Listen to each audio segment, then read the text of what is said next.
अस्सलाम वालेकुम, welcome to ATS legal forum. मैं हूं एडवोकेट तैयबा सैयद। तो जो मेरे चैनल पर न्यू हैं काइंडली सब्सक्राइब कर दें। आज का हमारा टॉपिक है जी सॉलिटरी कन्फाइनमेंट। ठीक है, ये पीपीसी का बड़ा ही एक इम्पोर्टेंट टॉपिक है under section 73 and 74 of Pakistan penal code. First of all जो है हम इसके मीनिंग को डिस्कस करेंगे। It consists of two words. Solitary means alone, तन्हा, अकेला। ठीक है, and confinement means to restrict. और कन्फाइनमेंट का मतलब क्या हुआ? कैद कर देना, नज़रबंद कर लेना, कोई हद मुकर्रर कर देना। ठीक है, यानी लिमिट लगाना। So it means isolation of prisoner from human intercourse and society. अच्छा, अब हम पढ़ते हैं सेक्शन 73 हमें क्या कहता है। सेक्शन 73 के लिए हम हेडिंग कुछ इस तरह से लिख सकते हैं। Who can avoid solitary confinement whenever any person is convicted of an offence for which under this court the court has power to grant him or to sentence him rigorous imprisonment. The court may order to kept offender in solitary confinement. ठीक है, जब क्या होता है, जब कभी भी कोई शख्स जो है उसे किसी जुर्म का ख़ताकार तस्वर कर लिया जाता है, ठीक है, तो कोर्ट के पास पावर होती है उसे सज़ा देने की, सख्त किस्म की सज़ा, रिगरस इम्प्रिजनमेंट, शदीद सज़ा, सख्त सज़ा। ठीक है, तो कोर्ट क्या करता है, ऐसे ऑफेंडर को सॉलिटरी कन्फाइनमेंट में रखने का ऑर्डर जारी कर देता है।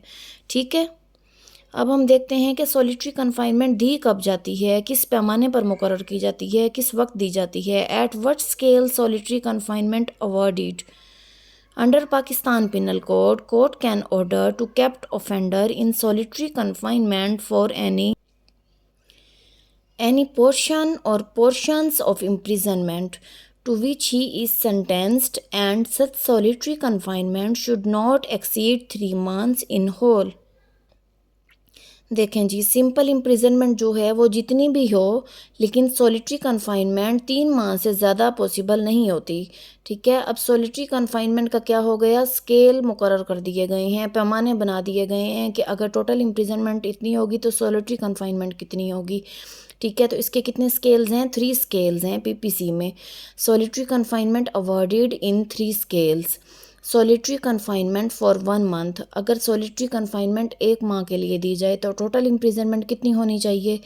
If term of imprisonment does not exceed 6 months, offender can be kept in solitary confinement for a period should not exceed 1 month.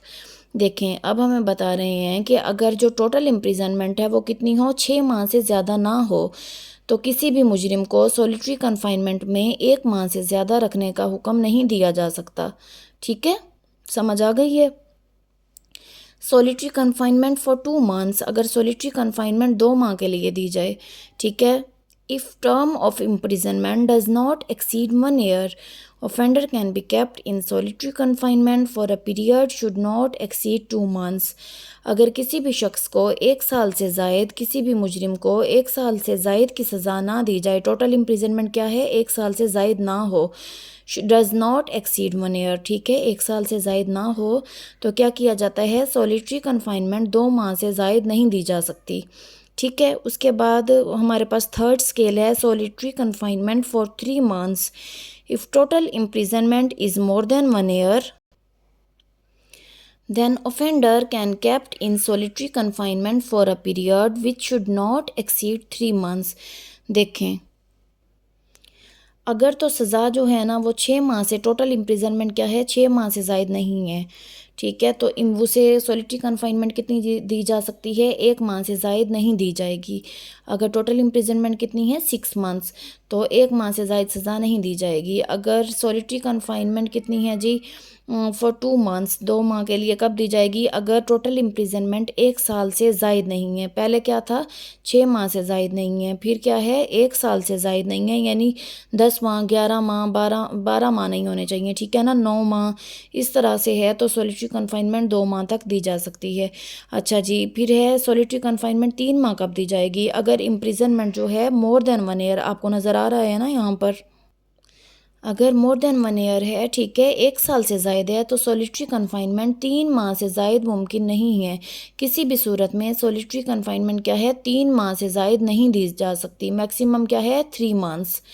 अच्छा जी, अब ये हमने देखना है कि सॉलिटरी कन्फाइनमेंट एक ही मरतबा दे दी जाएगी या इसमें कोई इंटरवल भी हैं, ठीक है, और आखिर एक ही मरतबा क्यों नहीं दी जाती, ठीक है, इसका पर्पस भी हम डिस्कस करते हैं। अंडर सेक्शन 74 की आप कुछ इस तरह से हेडिंग बना सकते हैं कि limit of solitary confinement and it's execution, ठीक है। 74 सेक्शन 74 ऑफ पीपीसी ही हमें बताएगा कि सॉलिटरी कन्फाइनमेंट पर लिमिटेशंस कौन सी आयद की गई हैं।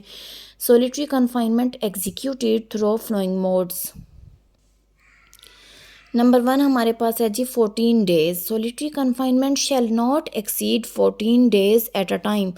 कैद तन्हाई जो है वो किसी भी मुजरिम को एक वक्त में 14 दिन से ज़ायद नहीं दी जा सकती, ठीक है। इफ़ द टोटल इम्प्रिजनमेंट कितनी है, total imprisonment total punishment of 3 months, ठीक है। Then offender shall be kept in solitary confinement for 14 days in 1 month. मतलब अगर 14 दिन तक सॉलिटरी कन्फाइनमेंट में रखा जाएगा, फिर इंटरवल, ठीक है, फिर उसके बाद जो है 14 दिन क्या होगा, गैप होगा, फिर नेक्स्ट मंथ क्या होगा, 14 दिन के लिए अगेन सॉलिटरी कन्फाइनमेंट में रखा जाएगा। यहाँ अब हमें क्या बताना चाह रहे हैं कि solitary confinement shall not exceed 14 days. किसी भी सूरत में मैक्सिमम कितने हैं, मैक्सिमम डेज हैं सॉलिटरी कन्फाइनमेंट के 14 दिन, ठीक है। इससे कम हो सकते हैं 13 दिन, 10 दिन, 12 दिन, लेकिन 14 दिन से ऊपर पॉसिबल नहीं है सॉलिटरी कन्फाइनमेंट में किसी भी ऑफेंडर को रखना, ठीक है। अगर टोटल पनिशमेंट कितनी है जी 3 मंथ्स, तो फिर क्या होगा, 3 मंथ्स के लिए अगर टोटल पनिशमेंट है तो सॉलिटरी कन्फाइनमेंट में एक महीने में कितने दिन के लिए रखा जाएगा, 14 दिन के लिए रखा जाएगा। फिर इंटरवल फिर जो होगा सॉलिटरी कन्फाइनमेंट में नेक्स्ट मंथ वैसे ही रखा जाएगा। अच्छा जी, अब उसके बाद कह रहे हैं कि 7 डेज़। दूसरी कंडीशन इसकी कौन सी है, 7 days. When total punishment awarded more than 3 months, then solitary confinement is not more than 7 days in 1 month, ठीक है। यानी 7 दिन की सॉलिटरी कन्फाइनमेंट एक महीने में पॉसिबल है। फिर बाकी महीना क्या होगी, बाकी पूरा महीना सिंपल इम्प्रिजनमेंट, फिर अगले महीने 7 दिन की सॉलिटरी कन्फाइनमेंट में रखा जाएगा। अब हमें वो यहाँ पर ये बताना चाहिए कि अगर 3 माह सज़ा है, देखें अगर 3 माह टोटल इम्प्रिजनमेंट है तो सॉलिटरी कन्फाइनमेंट कितनी होगी, 14 दिन, 14 दिन से ज़ायद नहीं होगी, ठीक है। अब हमें नीचे वाले टॉपिक में क्या बता रहे हैं कि मोर देन 3 मंथ्स, अगर सॉलिटरी कन्फाइनमेंट क्या है, अगर टोटल पनिशमेंट के वहाँ ऊपर क्या था, टोटल पनिशमेंट कितनी होनी चाहिए, 3 माह, 3 माह से ज़ायद ना हो। 3 माह अगर टोटल पनिशमेंट है तो 14 डेज़ के लिए सॉलिटरी कन्फाइनमेंट में रखा जा सकता है। लेकिन अगर क्या है, 3 मंथ से ज़्यादा, 3 महीनों से ज़्यादा है टोटल पनिशमेंट, तो सॉलिटरी कन्फाइनमेंट में एक महीने में 7 दिन से ज़्यादा नहीं रखा जाएगा, ठीक है। मतलब कि सज़ा जितनी ज़्यादा होगी सॉलिटरी कन्फाइनमेंट में उतना ही कम दिनों के लिए रखा जाएगा, ठीक है। मतलब अगर टोटल पनिशमेंट 3 माह से ज़ायद है तो सॉलिटरी कन्फाइनमेंट एक महीने में 7 दिन से ज़्यादा नहीं दी जाएगी। अच्छा, अब इसका पर्पस क्या है सॉलिटरी कन्फाइनमेंट का, कि ये लिमिटेशन क्यों आखिर लगाई गई, क्या वजह थी, क्या मकसद था। Purpose of limitation: if court awarded solitary confinement continuously without intervals, then an offender may face unhealthy effects on mind and body, ठीक है। अगर तो क्या होगा, किसी भी मुजरिम को मुसलसल कैद तन्हाई में रखा जाए तो वो मुख्तलिफ़ तरह से जहनी या दिमागी या जिस्मानी तौर पर क्या होगा, अनहेल्दी अफेक्ट्स का उसे सामना करना पड़ेगा, ठीक है ना, मेंटल डिसऑर्डर्स वगैरह। तो इसीलिए लिमिटेशन लगा दी गई कि 14 दिन या 7 दिन से ज़्यादा किसी भी शख्स को कैद तन्हाई में नहीं रखा जाएगा। इन शॉर्ट, मुख्तसरन हम ये कह सकते हैं, it can be stated that solitary confinement awarded for protection of society from criminals and solitary confinement is used as protective custody.